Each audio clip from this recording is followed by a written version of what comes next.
Hello, everybody, and welcome to Books in Hindsight. I'm your host, author Matthew Hines. Today we have an incredible guest. His name is Glenn Young, and he is the author of a number of amazing books, but we're going to be focusing mainly today on two books. One is No Sense of History, and the other is The Invisible Empire Strikes Back, and other essays, Trump, the Klan, immigration, and the direction of the United States. So it's going to be an amazing show. But before we bring Glenn out here, please let me remind you, Books in Hindsight does not advertise. We don't monetize on YouTube. We get our money solely from the sales of books on our affiliate links or from sales of my books on my websites, hindsight.com or booksinhindsight.com, and finally from people who subscribe at patreon.com/hindsight. So if you want to support this channel, if you want to support artists, if you want to see more of this great content of artists who can come out and say and think what they want without commercial, deals affecting what they say, we need sponsorship. So please subscribe, comment, let us know what you think. So with all that said, and without further ado, let's bring out our author. Let's bring out Glenn Young. Let's go to the phone.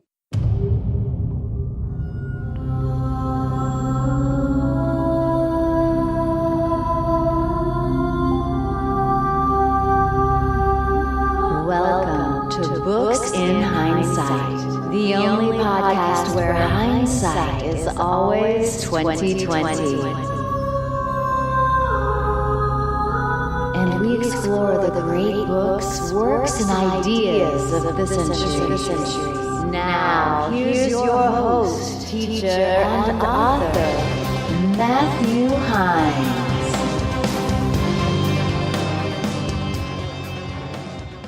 Hello, everybody, and welcome back to Books in Hindsight. As I promised you, I have author and historian Glenn Young here today to talk about his incredible books, and we're going to focus on basically his latest book, but he has a number of very interesting and very relevant books for our time. So before I bring Glenn on, I just want to tell everybody out in the Books in Hindsight audience that we allow any author, no matter what their opinion, no matter what their viewpoint, to be on Books in Hindsight. Because at Books in Hindsight, we value ideas and we value people. And if it were not for ideas, we would not be people. So if you don't agree with Mr. Young's comments or his viewpoints, because today we are going to be talking about politics, leave a comment below. Just remember that he is a very educated man and he really does know what he's talking about. So if you really don't like what he's saying, then you are always free to just turn off the podcast. But I don't think you will, because what he's going to say is really going to be interesting and full of interesting information. So with that, Mr. Glenn Young, welcome to Books in Hindsight. Thank you. What a setup. Now I'm in deep trouble if I don't deliver to your audience, but thanks for saying all those things about me. Well, you are a very respected man in your field, and we're going to find out a little bit more about you right now. Could you tell us a little bit about your background as far as where did you grow up?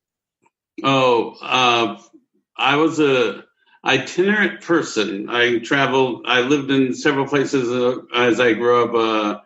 I was born in Providence, lived a lot of years in San Francisco, and then back on the East Coast in Connecticut, and then back in San Francisco, and then I wandered around for a year or so all over Europe and stuff like that. So I was pretty unstable, let's put it that way. Okay, you grew up, you were on the East Coast, you were in Connecticut, and then you went out to San Francisco. Providence first. San Francisco, then back to Connecticut, and then back to San Francisco, and then elsewhere. Okay, so now that you've just jumped to San Francisco and Providence and Connecticut, I have to ask you this, which I was going to ask a little bit later, but what really determined your political outlook on things, and especially on the United States?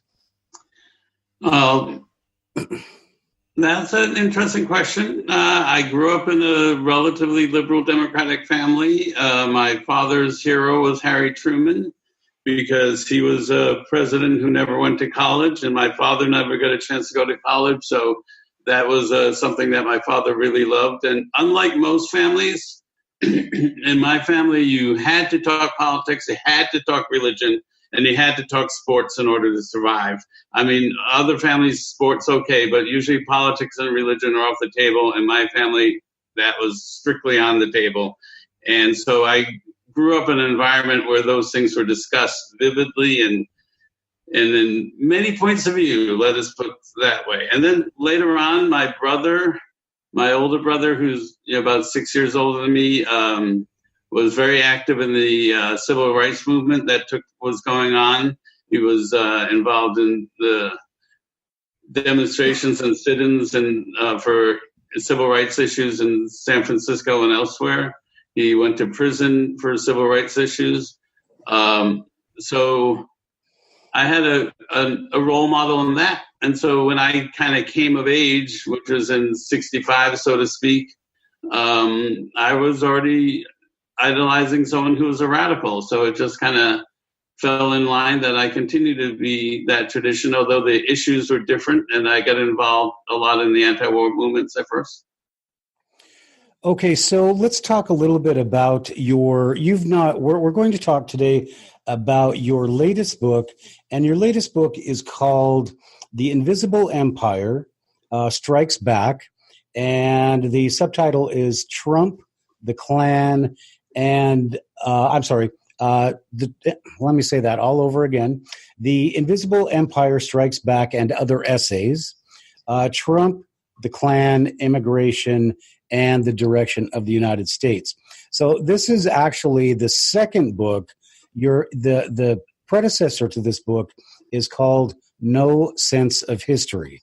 So can we talk about what was your inspiration for writing No Sense of History? And you've also got a number of other books, but we need to basically give our readers a background on the books that we're going to be talking about today. So what's the background on No Sense of History? Was it your activism in the 60s?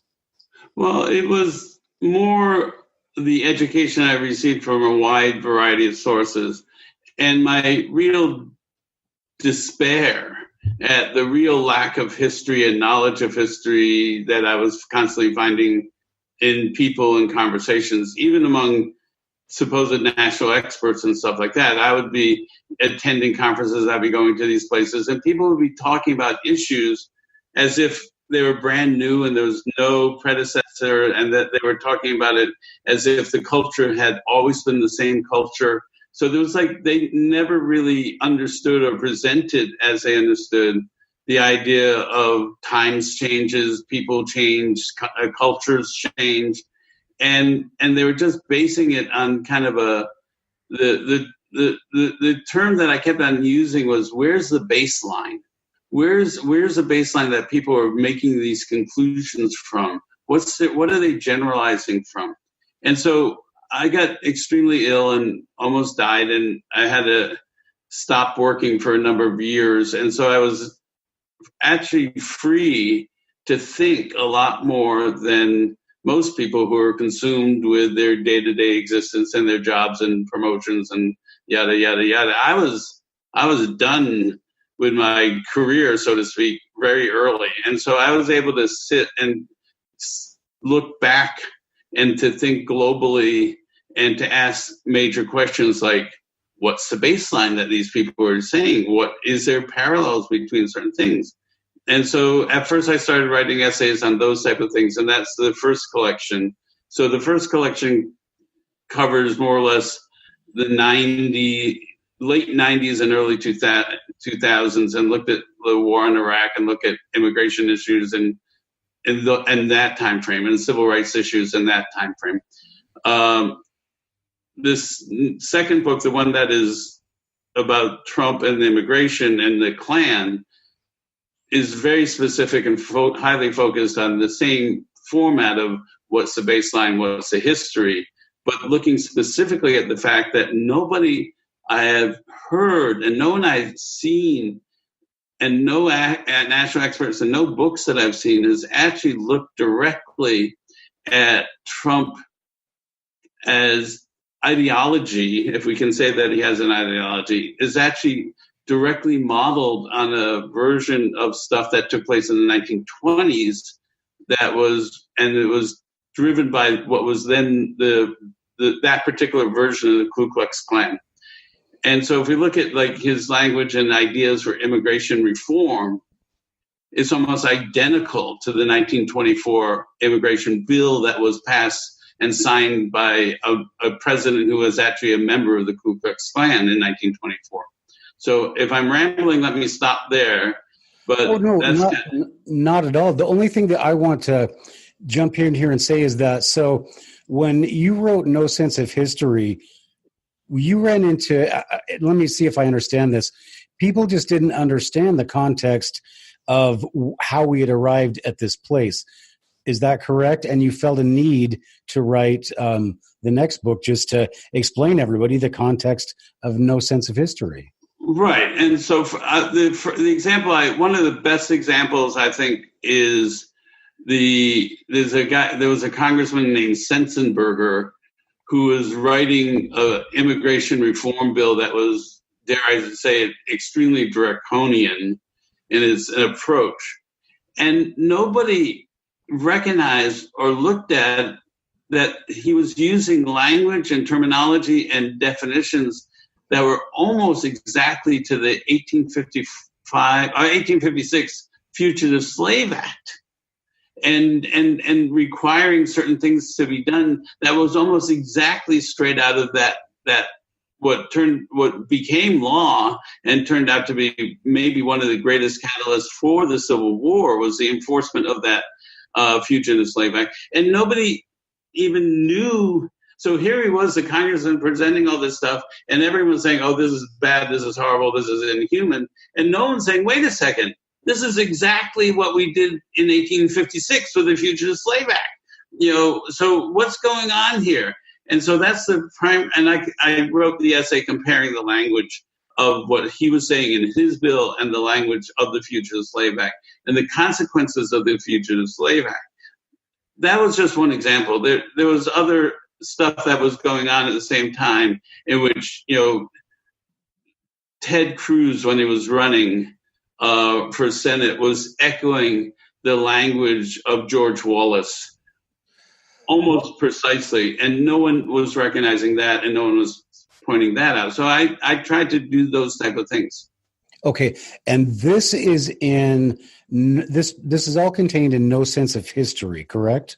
The first part, generally, yes. Okay. And then, but then, and don't feel like the Lone Ranger on this one, because it's very difficult to talk to people about history. And I've interviewed a few people on here who write books just so they can say, I don't have time to teach you, just read my book. And is that what we're kind of doing here? Well, I try to not be so saying I'm that perfect. I'm not perfect. I'm not that knowledgeable. And I'm sure people can pick apart what I'm saying. I'm just saying is that there's a great dearth of knowledge of history. And because of that, people cannot really grasp what is going on. So one of the essays, I actually cheated a little and I put the same essay in both books because I think they were very relevant, and it's very relevant. And I asked the question, like, historically, what's the most important state? I mean, that's like a setup question, and people are going to talk about all kinds of things. But I argued that in the history of the United States, it was actually South Carolina. And the reason why was that South Carolina was the only state that was established in which the the concept of plantation culture was brought in precisely into that area for that purpose. So all the other 12 colonies that eventually became the 12 of the 13 United States were established by people seeking freedom from either religious intolerance, or they wanted land and they wanted to establish themselves. They wanted to be able to practice their religion the way they wanted, or there's all kinds of stuff in that. But they were coming over to establish colonies based on the concept of freedom. South Carolina was established for the basics of slavery, and precisely for slavery. And these were like the second, and they did not come from Europe. The people who established South Carolina, well, there was a few people initially, but most of the people who came over to establish South Carolina came over from the Barbados and other plantation islands, and they brought the conception of slavery and plantation culture full blown into North America for the first time. So they were so successful, they changed the concept of what was economically viable in North America. If you look at 1700, there's a great book called Rumor of Revolt. And it talks about the slaves and the status of slaves in North America in 1700. And most of them, counter to what we thought, were in big cities, were passed for big cities, working on in the shipyards and the docks as stevedores and house servants and things like that. And slaves in North America were very valued and very expensive and relatively difficult to get, because after all, 95% of the people who got imported as slaves to the New World went to the Caribbean and South America. But the culture in the Caribbean was slaves were plentiful and cheap and should be worked to death, and they could be easily replaced. That's the culture of the dehumanized version of the black slave that was brought into American culture through South Carolina, and it spread from there.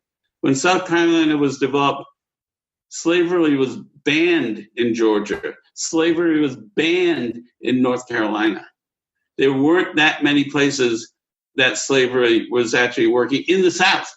Right. South Carolina radically changed that, and it projected the history of the United States into this duality between people who want to enslave people for fortune and people who want free labor and free opportunity.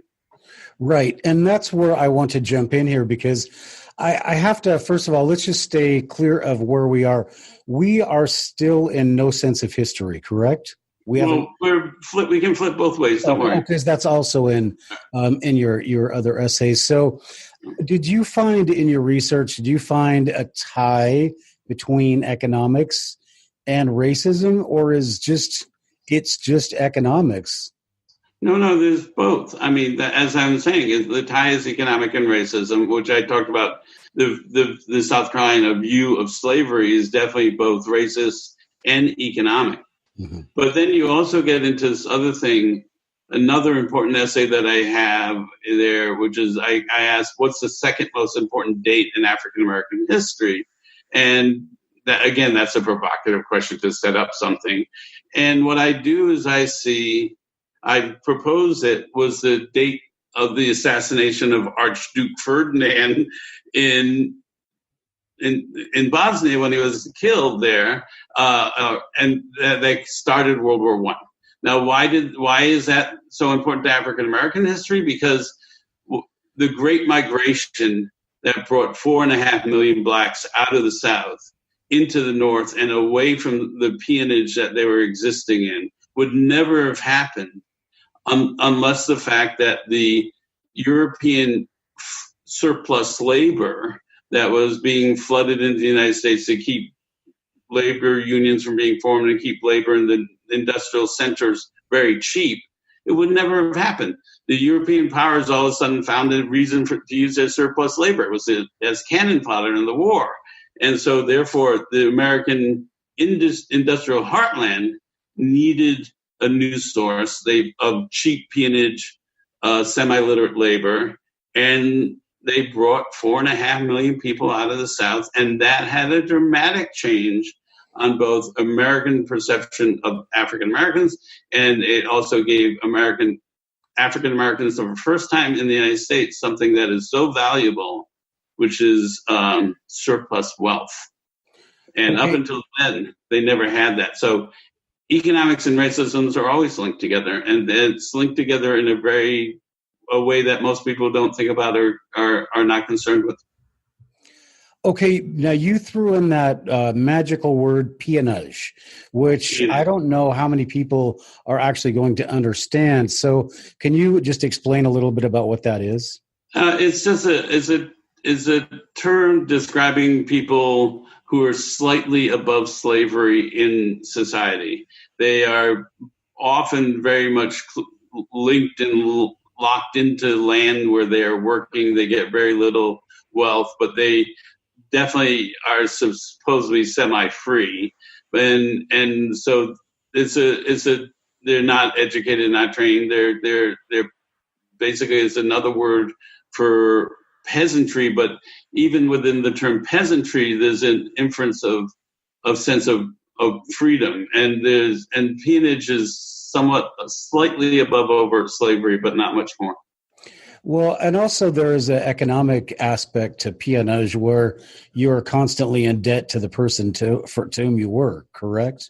That's part of it, but yes. And so there's a very interesting thing that I write about in several of the essays, or at least in the No Sense of History book, but also I refer to it in other times, is the incredible impact of Sears Roebuck on the economies of people, especially the poor rural populations that had usually one option for purchase, which was the local county store, and they usually charged that onerous 65% interest rate or whatever. And all of a sudden, when Sears Roebuck catalog developed, all of a sudden, this was not an organization that cared if you were black or white or anything. They just wanted green, and they charged virtually very little interest on the loan. So the acquisition of wealth and property and modern, what passed for modern things, actually had a tremendous impact on poor local populations, not just white, but also black, who could get away from some of that owner's interest rate that you're talking about. Okay. Now, Glenn, we're going to start talking about the Invisible Empire Strikes Back. But before we do, can we just we started talking about your background and then we went into other things. So what did you do before you got sick? And what is your profession? What do you do? Well, what did I do? Or what did you do? Well, again, I was an itinerant person, and for the longest time, I was functional in very limited areas, let's put it that way. And a lot of that had to do with the fact that I was severely dyslexic and no one identified it for a long time. And so I faked my way through school, and I couldn't function anywhere near anything that had to do with writing, working, and that type of stuff. I became successful as a community organizer because I had a lot of people around me who were helping compensate for my deficits, let's put it that way. And so I did that, and then I did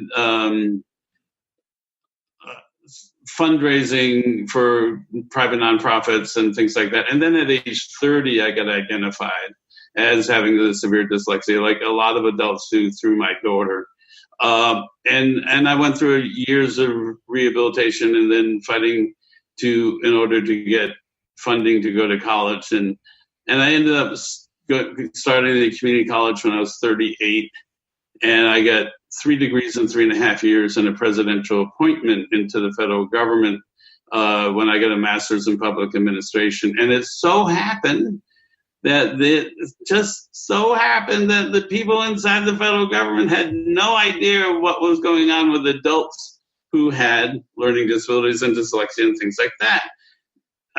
So there's this big gap, and all of a sudden I come in and I start filling that by working through a trans agency place called the National Institute for Literacy. And ended up working with the Department of Labor, Department of Justice, Health and Human Services, education, and I ended up helping restructure welfare reform and criminal justice reform, all to incorporate disability issues. And then I almost died. Wow. So I ended up going from doing nothing I had a limited time in the feds, but I had a major impact, and then I had to stop. So that was the career. Then all along I was always in love with history, and I've been given chances to get PhDs in history, but I just couldn't do it because I was just too ill. And so I've worked on several projects, and so I guess that's enough. I could I just have a new book called Chasing Revolution, which is my life from 15 years old to 30 years old, which covers a lot of the issues before I got diagnosed. But there's also a volume 2 of that eventually coming, dealing with my life after diagnosis. But that's another project I'm nowhere near finishing. So. Okay, well that's you have a very, very interesting background and your work for the federal government. Would this be about the early 1970s that you? No. This was 90s. Wow, because I know that being a teacher, that ever since the early 1970s, special education was a very big thing in the Department of Education. So, how did that not mingle across the various branches of government? Well, the thing is that I did everything I could to avoid being involved with anything to do with the K-12 system, because I knew what an administrative and chaotic nightmare that was. And what I focused on was the people who came through those systems and still failing.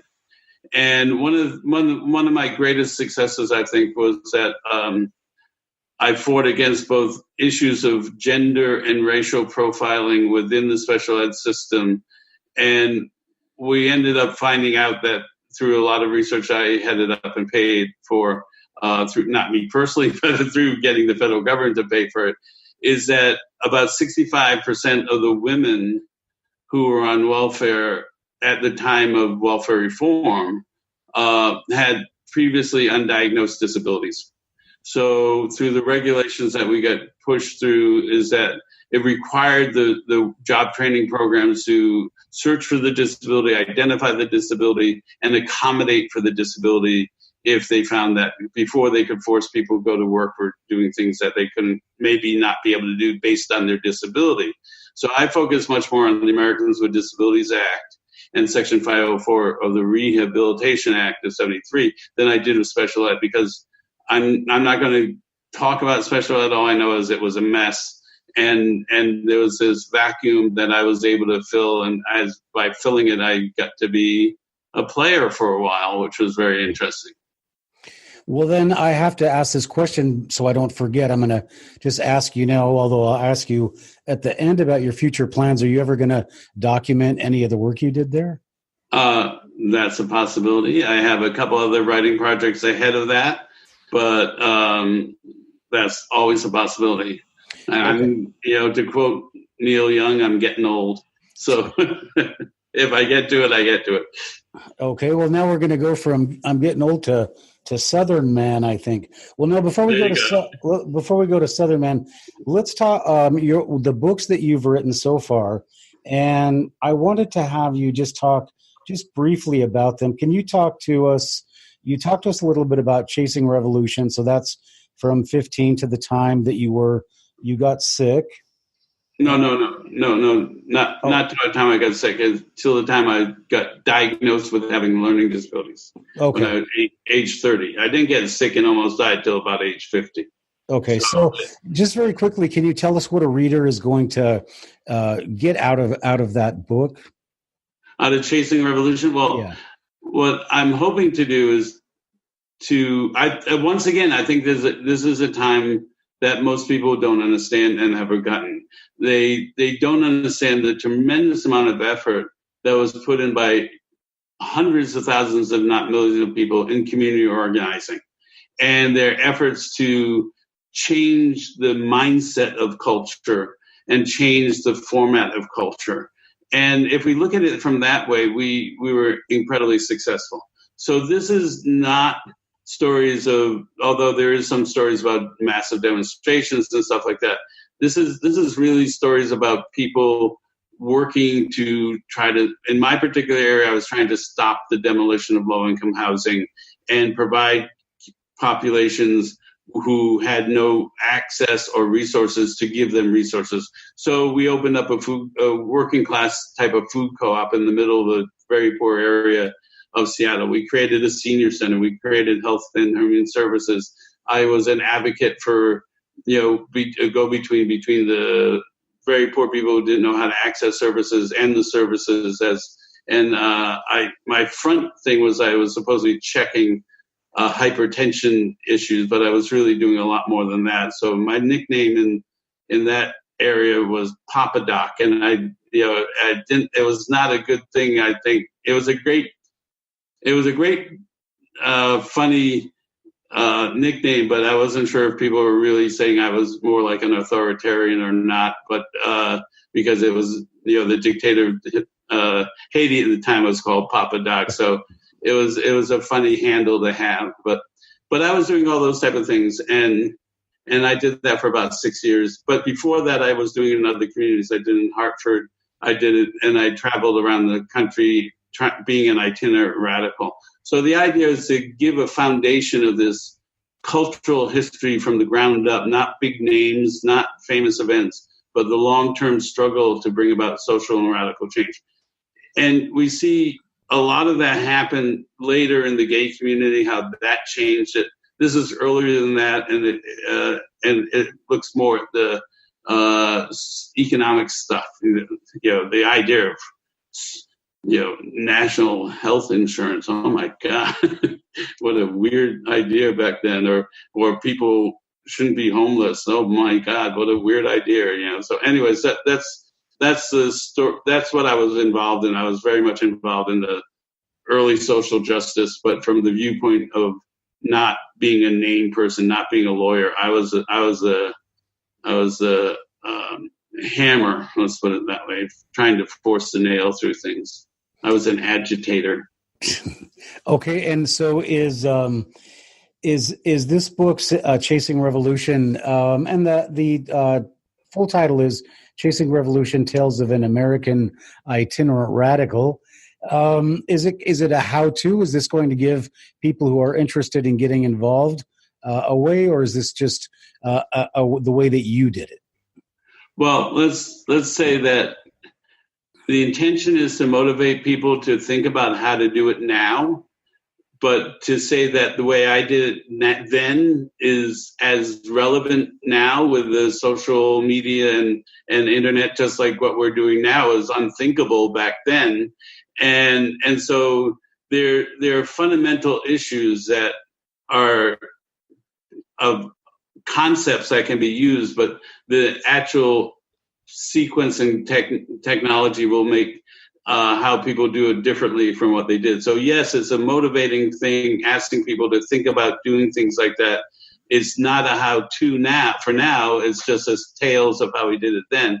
But also, it's very critically important to understand that I was greatly motivated and trained and interrelated with the people who had been radicals in the 20s and 30s. So I was meeting, in my early life, I was meeting the old IWW members from 1915 and 1916, and I was going to their headquarters in Chicago and being trained verbally, because I couldn't read, by all these really ancient anarchists.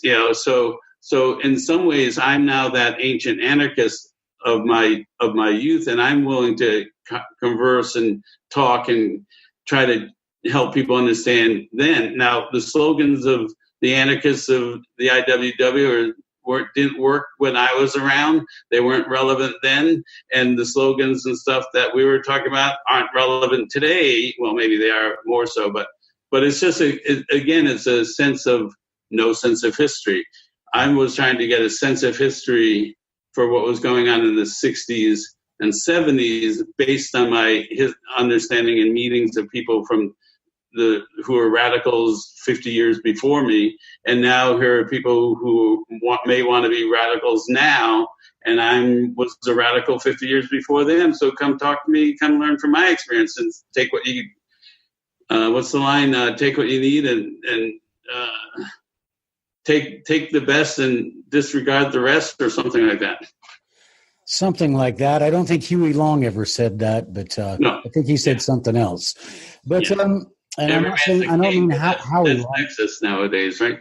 What's that? Huey Long said every man's a king, but that's sexist. So you have to come up with a new terminology for that. Well, I guess you could. Every man's a queen. Probably be that's a different terminology today, also. And there's nothing wrong with that, as they say on Steinfeld. No. The thing this brings up a point, because I had to actually put in a very long, specific paragraph explaining what I meant by straight society then versus what people think of straight society now. So, yeah, terms change. Yes, they do. And okay, so let's go. You had started to talk about your love of history, so we're just going to mention one of your other books, and that is kind of has nothing really to do with what we're talking about here, or maybe depending on your context, it does. And that is The Ball. And I don't think I'm pronouncing that correctly, Baal, maybe, Theory of Christianity. It's Baal. Just briefly talk about that. You can forget the hyphenation. It's Baal. Okay. So what was your interest in that subject? I just ended up looking at conflicting concepts of religion and just as an interest, and because religion is an incredible part of the development of culture.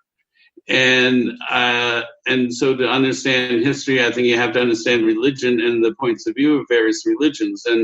And through my course of study of that, as a non-religious person, looking at religions and looking at the catchphrases and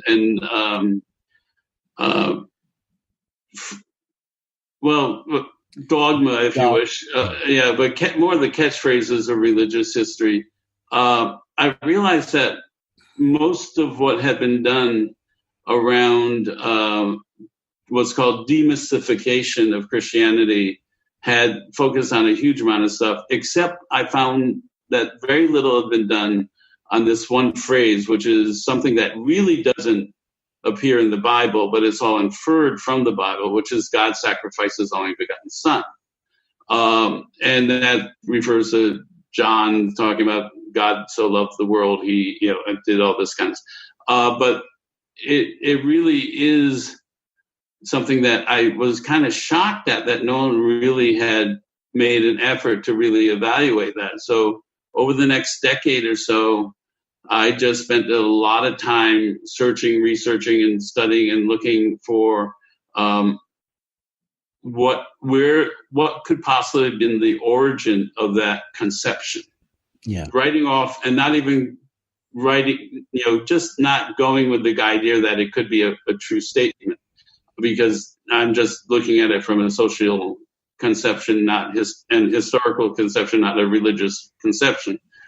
And I've actually found that the origin of that is probably within the Phoenician religion, and they didn't really call it Baalism, but for a catchphrase, I used it Baalism. And I looked at the tremendous influence that the Phoenicians had on the development of the Mediterranean, and that one of their core practices was actually human sacrifice of children. And in their foundation myth, there's the concept that Cronus, who was the god a king who had become deified and later called El, had an only begotten son, and it was called the only begotten son. And in time of crisis, he put a crown on him and sacrificed him. Okay. And that was a foundation myth from about 8,000 years ago. Okay. Yeah, Glenn, that's I really think that is a fascinating topic, and I totally could get pulled off into that. But we need to get into talking about your latest book. And as far as if people don't understand the story of Baal, in the Old Testament, there's a story of Abraham where he challenges the priests of Baal to set a fire. It wasn't Abraham, but that's okay. Who was that? Isaiah, I believe. Okay, but I could be wrong on that. But I just know it's not Abraham. It's one of the big prophets of the kingdom period. Okay. And I'm off the top of my head, I can't remember whether it's Isaiah or one of the other ones. But go ahead. Right, and there are some very interesting parallels in the Bible and throughout history, and I even talked about that in one of my books as well. So it's a very fascinating subject, and I'm just going to throw this out there because this is why people would find it fascinating, I believe, although I think Glenn would disagree with me, but there's a lot of things going on today with pedophilia, and there's a lot of child disappearances that happen throughout, the United States and the world, and nobody knows where these kids go. So we don't know, but there is this religion where these things are practiced, and we don't know. I do know that it's still practiced in India a little bit, and so it's not something that is gone, and it's something that should really be looked into. So I really encourage you to look at that book. So Glenn, let's go. Let's get into what we've invited you on to talk about, and that is your essays. The Invisible Empire Strikes Back and Other Essays, Trump, the Klan, Immigration, and the Direction of the United States. So at the beginning of the interview, we set up a pretty good framework for the 1920s, right? Because legislation was passed based on 1850s, before slavery was abolished legislation. And you in The Invisible Empire, in this essay, you take us from the 1920s on. So can you explain that a little bit? Okay, if I can go backwards a little first. So if we look at everything from South Carolina onward, as I was talking about, there's always been this real tension in the U.S. And what we, as a nation, we want to ignore as much of that as possible. And the fact that even with the Civil War ending slavery, after a very brief period of what was called Reconstruction, the African American population was put into, as we call the term, peonage before. Okay, and so the Klan of that time period was a Klan that was used as the terrorist arm of what was called the Redeemers. And the Redeemers were the white, rich people trying to take back the South after to deconstruct Reconstruction. And that developed, that was localized, but they kind of, in the South, but they kind of won the intellectual battle in the North, and they actually helped set the framework of how people thought of blacks throughout the country. And then with Jim Crow laws in effect, it was pretty regional and left alone, and the country ignored it. Then a movie came out, and it was called The Klansman, or Birth of a Nation. And in 1915, when the movie industry was still in its very severe infancy, this movie was something that cannot be described upon how incredibly spectacular it was as a movie technically, and how loved it was, and how overwhelmingly popular it was. Unfortunately, what it did is it totally created the horrible image of what Reconstruction was about, and how the Klan members were great heroes, and they were rescuing white women from black men raping them, and yada yada yada. And the whole image was one of the Klan people being the white knights of the South. That movie spread the conception of Klan all throughout the country. At one point, 15% of the population of the United States were card-carrying members of the Ku Klux Klan. and they were incredibly important in electing senators, congressmen from all over the place, and in fact, 3 presidents in a row were members of the Klan. And they started to press for all kinds of stuff that was anti-Jewish, anti-immigrant of all kinds, not just that were not white. They were against Italians, they were against Irish, they were against the Catholics, all this kind of stuff. But primarily, they were also primarily anti-black in its setup. But I can't overemphasize that they really were against, that kind of 4-part subgroup: Catholic, Jews, immigrants, and blacks. So they were incredibly powerful until they rose quickly, and they were kind of destroyed internally because of internal corruption. But they laid out a major national agenda on how to address immigration, how to address blacks, how to, control the slipping away of power from the whites. And then what happened was you had Nazism, which all of a sudden we were faced with our own realities of saying, oh my God, the Nazis are basically saying the same thing we're saying. So we have to hide the fact that we ever said it. And then communism came along and said, look what the United States is doing. They're segregating everyone. They're denying them right based on race. And we're for all people equality through communism. So the United States was again faced with that. So the United States ended up changing as much as it could and as much as it was able to based on that. And the Klan rose again as the force to support segregation in the South and maintain segregation in the South.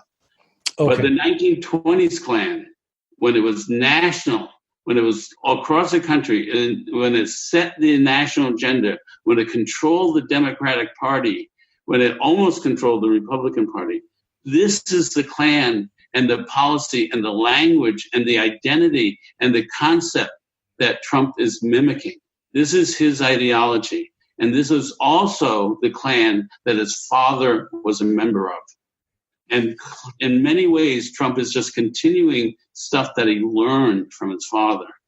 And he's idolizing the Klan from that period.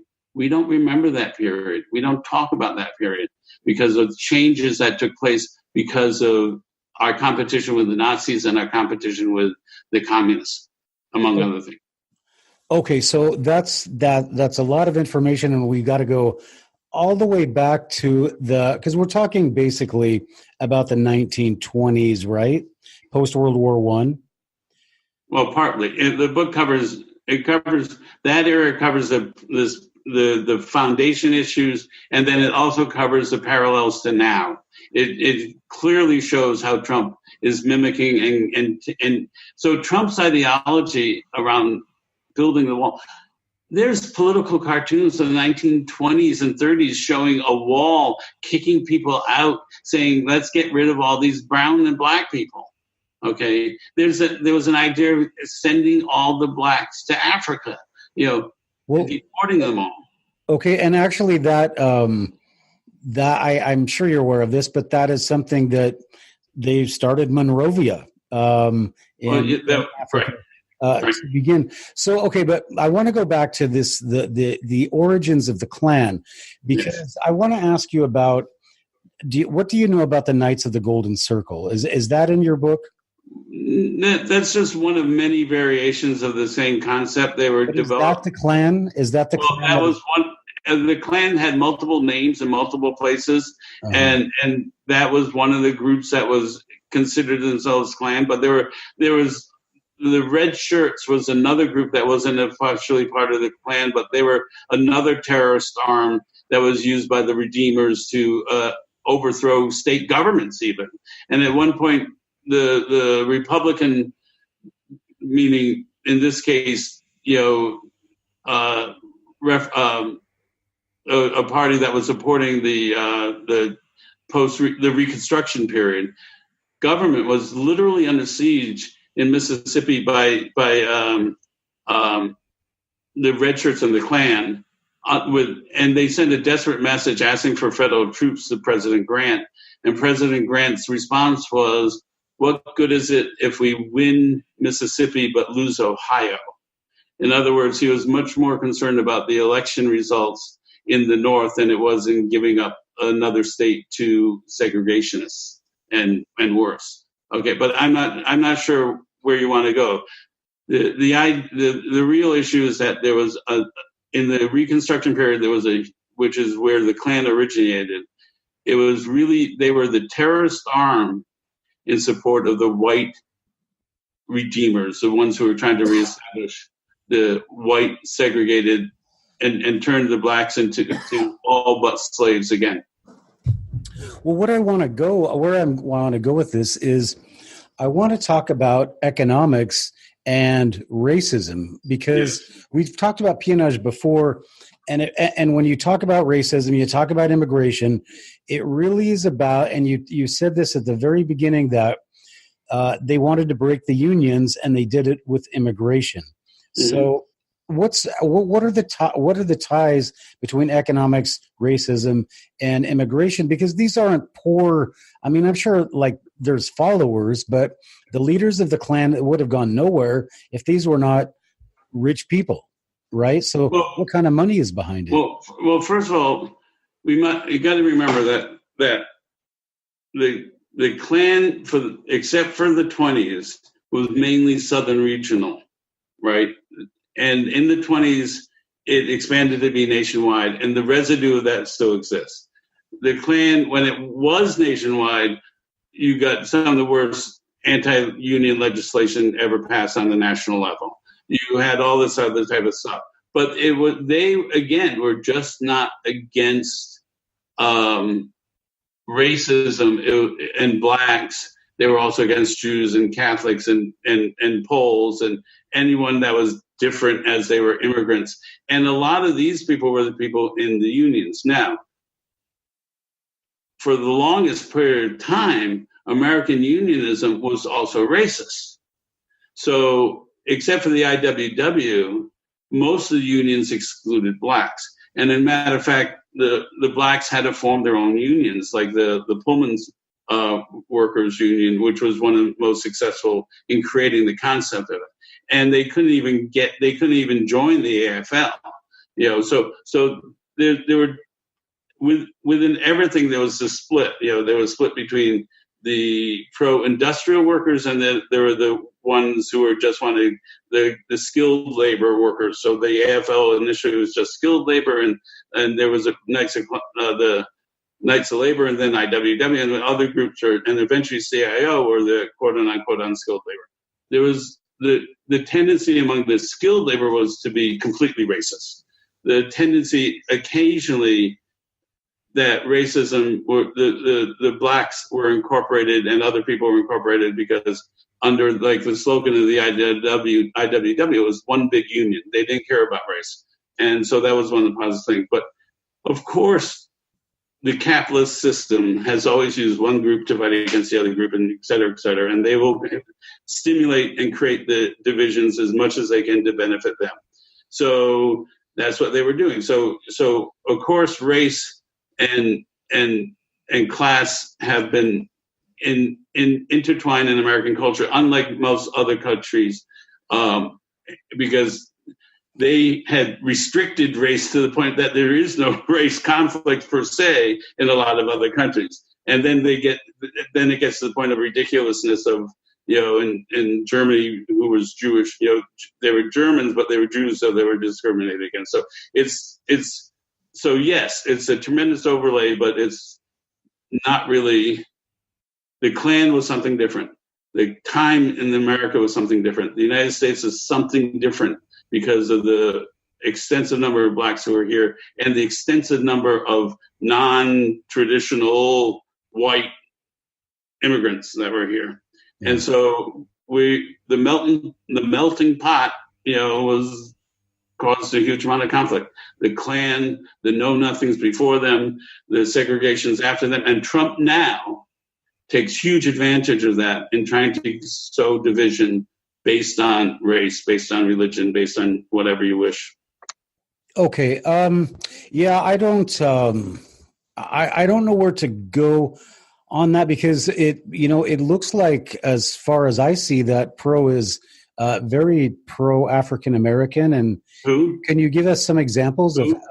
of how that's not true? Because it looks Who like is very pro African American? yeah. I'm sorry. Who did you say was pro African American? It looks like Trump, because he's trying to get people to work. He's pro union. He's trying to do all these things to help out Black families. At least we see on TV. So what are you saying that we're not seeing? He is using the blacks of this time period as a mean to attack the brown people of this time period. So he's being very cynical in his approach. I love black people. Oh, there's my black guy. But what he's really doing is overtly trying to make another group of Americans who are more incorporated into society already and have been basically, over the last 50 years has been more assimilated into American culture. And now he's trying to use their potential hatred or potential fear of the brown population. I mean, this goes back a long time. You used to have black gangs fighting Puerto Rican gangs and stuff like that. But this is an incredibly cynical attempt by the part of Trump to do this in order to create more energy and support for, being anti-brown or anti-immigrant or he's decided it's the brown people right now that is the object of the hate. And so therefore, if you're going to use the brown people as object of hate, you can incorporate and try to use and manipulate blacks to be part of that thing. It's not working very well, but he still keeps trying. Okay. And so we have we're almost at the end of the interview. So I would like to ask you, first of all, that is just the Trump essay is just one essay in the book. What other essays do you have? Well, the No Sense of History is one of them. And then I have the essays about in the pre-period where I talk about the black migration. I talk about the issues of what South Carolina did. And then I have explaining the various phases, other essays explaining the various phases of what the iterations of the Klan in American history. And I also have issues that look specifically at certain issues like the Fugitive Slave Act and anti-immigration reform stuff. And then I actually end with a very odd little essay that I threw in more as a joke issue. But we all feel powerless in this situation and to really change stuff. So, instead of being really radical on the thing, I said that the world should actually, do a form of a people's sanction against the United States by boycotting visiting the United States as long as these things were going on. So instead of saying America first, I was saying we can turn it around and make it America last, and meaning in the sense of travel too, and spending their tourist dollars here. So some of them are lighthearted and humorous to a degree, but with a serious underpinning. And a lot of them are very serious with some humorous underpinning to keep it a little bit more interesting. But it covers 4 major periods, and it looks in depth. It can't look in complete in depth in all of them, but it gives a premise to support the general theme that what Trump is doing now is nothing new in American history. It isn't a new ideology. It's actually a revitalization and institutionalization of the Klan of the 1920s based on the Klansman movie, and also when the Klan actually ran the country. And we had, as I said, we had Wilson, Harding, and Coolidge, who were 3 presidents in a row who were members of the Klan. And when the Klan had their massive rallies in the U.S., and that's the front cover shows one of those massive rallies, President Coolidge actually served as Grand Marshal, and he allowed cross burnings to take place on the Capitol steps. So that's what America used to be like.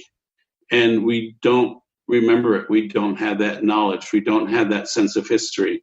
And if we can regain it, we can understand what Trump is doing, and we can also understand what the Republican Party has become, which is really the inheritors of the redeemers. Okay, I really wish we had like another 3 hours, because I'd sure like to talk to you more about that. But let me just ask you some general questions. And with as far as Trump is concerned, and he's against blacks and he's against Mexicans, what is the solution, do you think? Wait a minute! Don't even answer that. Don't even answer that, Glenn. Is the solution in your book? Well, the obvious solution is that to vote him out of office the next election. But what's better? There's a lot of things. There's a lot of things that are evidence of that. What? So Trump is gone, and suddenly everybody gets along again because. No, that's not true. But the thing is that we got to understand that Trump is not just a representation of racism. Trump is actually a representation and a revitalization of fascism. And so if we vote him out of office while we still have the capacity to vote him out of office, it's saying that America is not going to allow itself to go down that path towards fascism again. And then part of the thing that we don't remember is, why did Roosevelt have to stay out of the war for so long in the early 1940s? Was because the majority of the American people actually did not want to go into the war, and a huge percentage of them actually supported Hitler. And so Roosevelt had to walk this tightrope of figuring out how to get aid to England and Russia, and at a time when he didn't have the support to do it at home.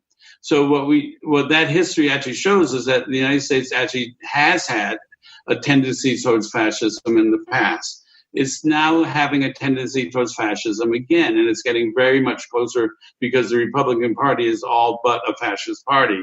And that what we really need to do is end that, break that thing, and we still have the capacity to do it. And I think that the 18 election showed that it's possible. The 20 election, we got to really come up with a person or persons who will be able to defeat Trump in the general election, and hopefully basically almost wipe out the Republican Party. Of course, it won't be wiped out because there will be that 1/3 of the country that is racist and highly concentrated in states, and they will continue to be a major party. But that to me is the simplest things. Now, he may be gone before that. There may be so much corruption that will be uncovered that Trump may either resign or be impeached. But the thing is that if that doesn't happen, even if that does happen, the Republican Party is still at the moment of issue. And we can really trace that change in the Republican Party, not just to Trump, but all the way back to Gingrich. When Gingrich and his revolution and made the party members dependent upon the party and not the local population. Okay. And that was a big change. Okay. Well, so my next question is that, you've had a lifetime of instituting social change, and you've been very successful at it. You're a very successful author. And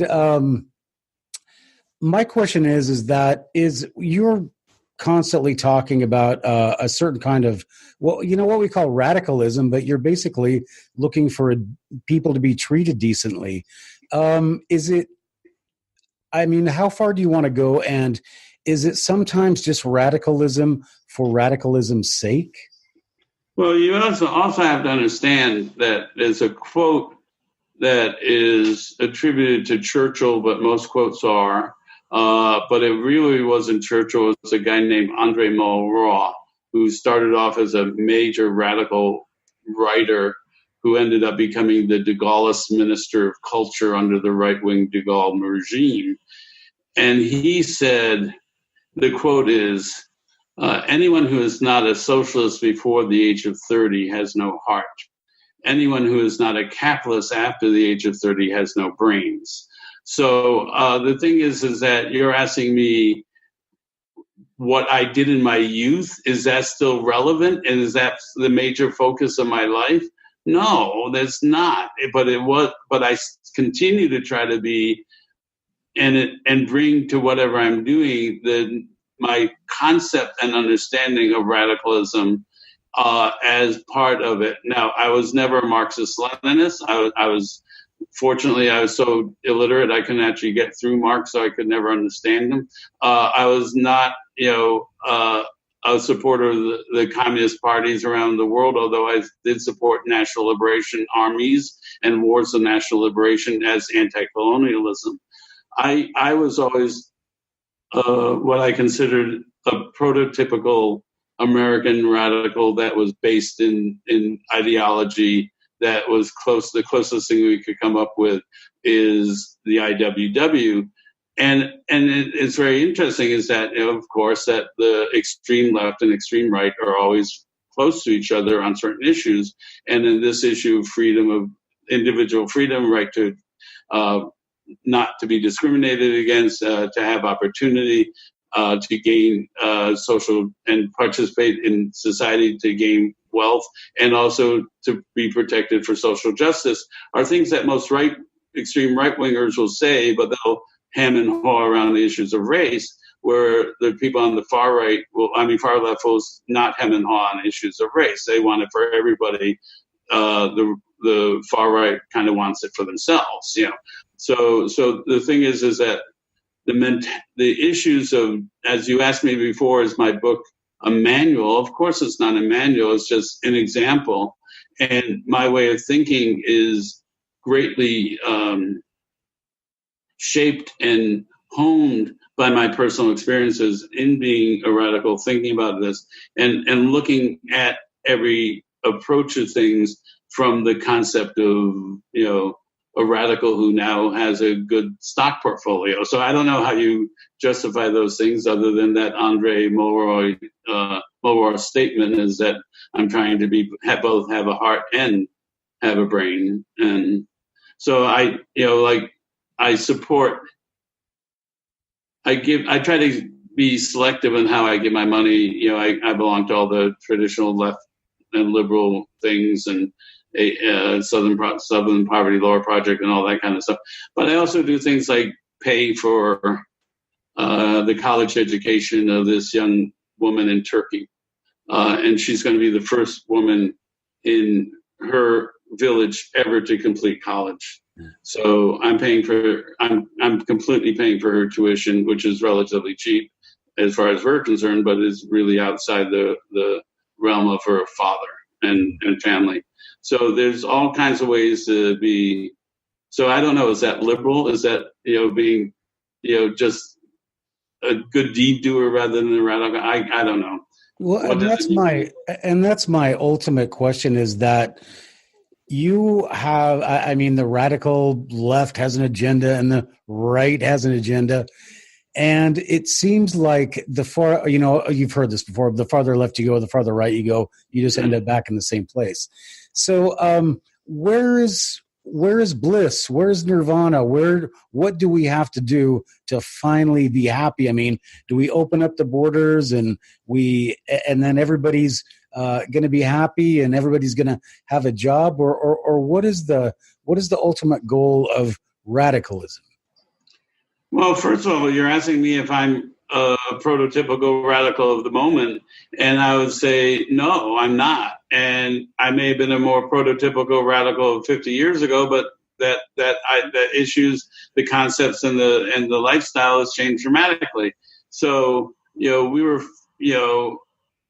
there's just so many things that we did that are now considered commonplace that if I talk about it, people say, that's not radical, that's just normalcy. But back then, there wasn't normalcy. Now it is normalcy, right? And so I keep on talking to friends about, wow, look at all these African Americans as spokespeople for all these products on TV. And they're saying, yeah, so what? And that's the thing, is getting to the point where social justice is so what is the closest thing we can do. How we get there is another question, but a lot of it has to do with what I talked about in the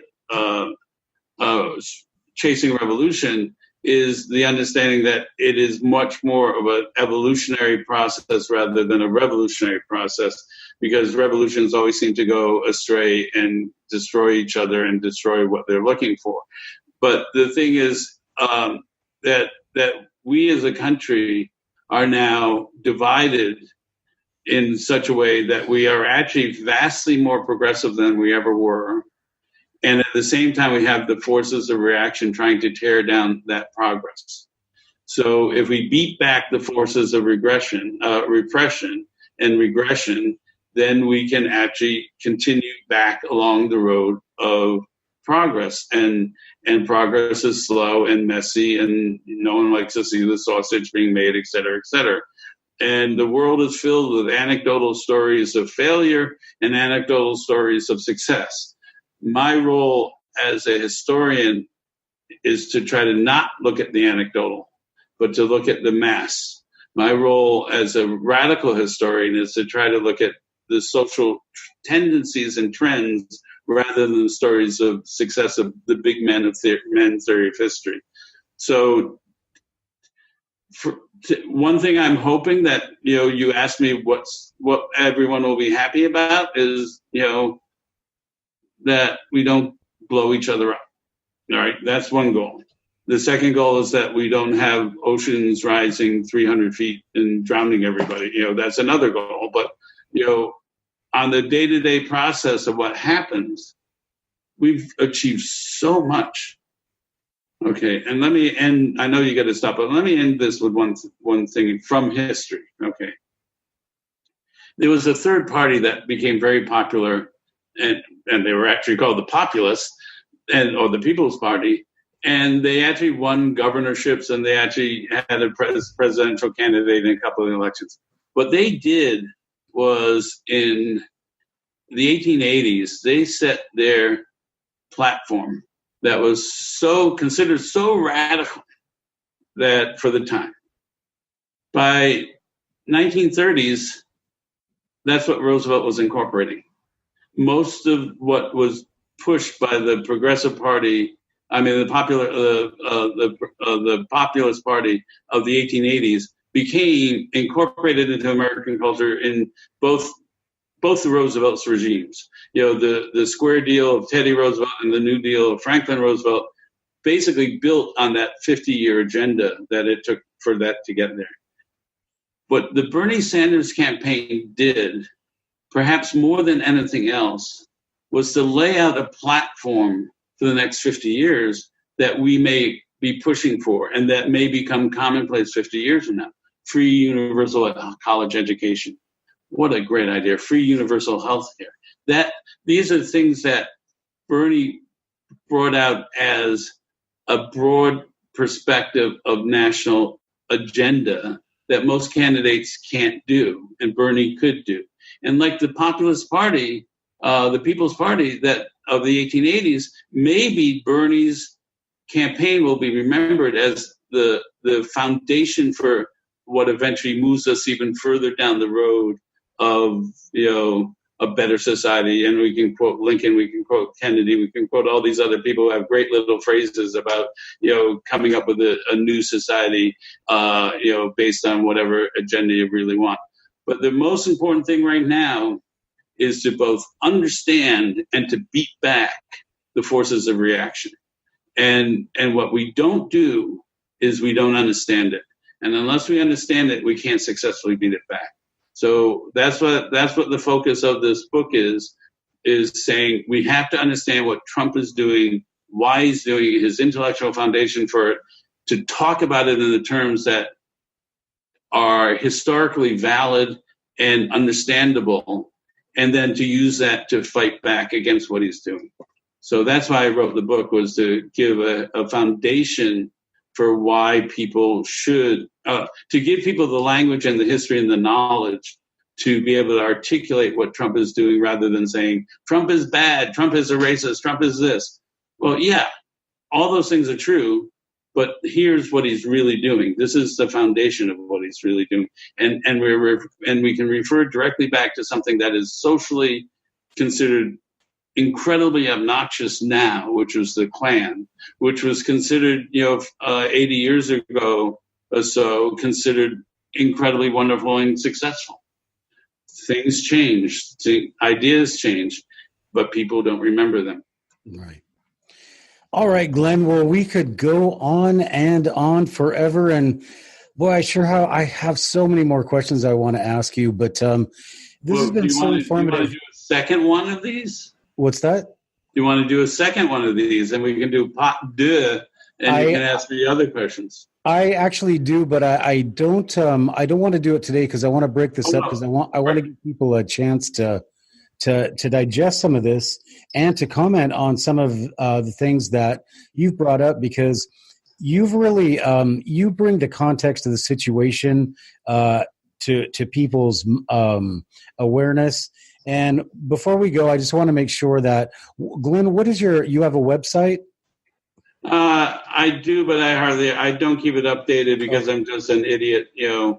But all the books are on Amazon, and you can get them off of Amazon. And if they want me to come talk to any group, and they can always contact me through you. Okay. Or I'll just put your information on my on the comment section of the YouTube video. Yeah. All right. So I just want to go over your books one more time. The first one. You left off one, but that's okay. What's that? Oh, which one did we leave off? Odd Times in Turkey. I did not even see that. Okay. Odd Times in Turkey is a book about a trip to Turkey in 2014 I took, just as the crisis around Syria and the mass waves were breaking out and the war in Syria was just beginning. And I was right there in the region, right there on the border, and talking to lots of people about and their great concern about Erdogan. And then also, but at the same time, it's a humorous book because I was there with my 21-year-old beautiful great niece. And so we had this conflict between young and old and beauty and not beauty, and also the Turks trying to figure out what our relationship was and all that kind of stuff. So there's a lot of humor in the book, but it's also a book that was warning about what was going to happen in Turkey, and in fact has happened in Turkey, and what was going to happen in Syria and has in fact happened in Syria. Yeah, isn't that's the hardest thing about knowing history, is because you know what's going to happen in the future. So, well, you don't know what's going to happen. There's too many endogenous factors about that, but you may be able to predict a little bit better than others. Yeah, well, that's a problem I have. Okay, so Glenn, let's go over your books again. So, what was your Turkey book called? Odd Times in Turkey. Odd Times in Turkey, available on Amazon? Yes. And then the first one was No Sense of History. Okay. And? The Baal Theory of Christianity. The Invisible Revolution. Empire Strikes Back. Okay. And the last one is Chasing Revolution. Okay. And I think we missed No Sense of History in there. Did we? No, I said that, but that's okay. Okay, well, so yeah, and all these books are available on Amazon. I will have the links to them on my website, booksinhindsight.com. I will put the affiliate links on there after this interview, and I will also have Glenn's contact information if you want to hire him for a speaking engagement. I highly recommend it. I highly recommend Glenn's books. And Glenn, it's really great that you came on Books in Hindsight. Thank you for being here. It's been a pleasure, and I hope I didn't ramble too much. I tend to do that. So thank you for letting me ramble. Well, I'm sure your rambling just got in the way of mine, so it's probably no problem for our viewers and our listeners. So I want to encourage you, if you are listening to this on a podcast like Stitcher, iTunes, iHeartRadio, or Google Play, is that all of them? You can also watch this in the video form on YouTube. And Books in Hindsight We feature the books of all of our authors with affiliate links. So if you want to buy any of Glenn's books, please purchase them on Books in Hindsight, because we don't advertise, and that's how we make our money. All right, Glenn Young, author, historian, radical. Thank you for being on Books in Hindsight. Thank you very much for having me. Have a good day. Okay, and we'll see you at the next interview, Glenn. Thank you. Take care. Much. Bye. All right. And for everybody out there, this is Matthew Hines for Books in Hindsight, and I just want to encourage everybody, get out there and pick up one of Glenn's books. Comment in the comment section if you have any comments, and please keep on reading.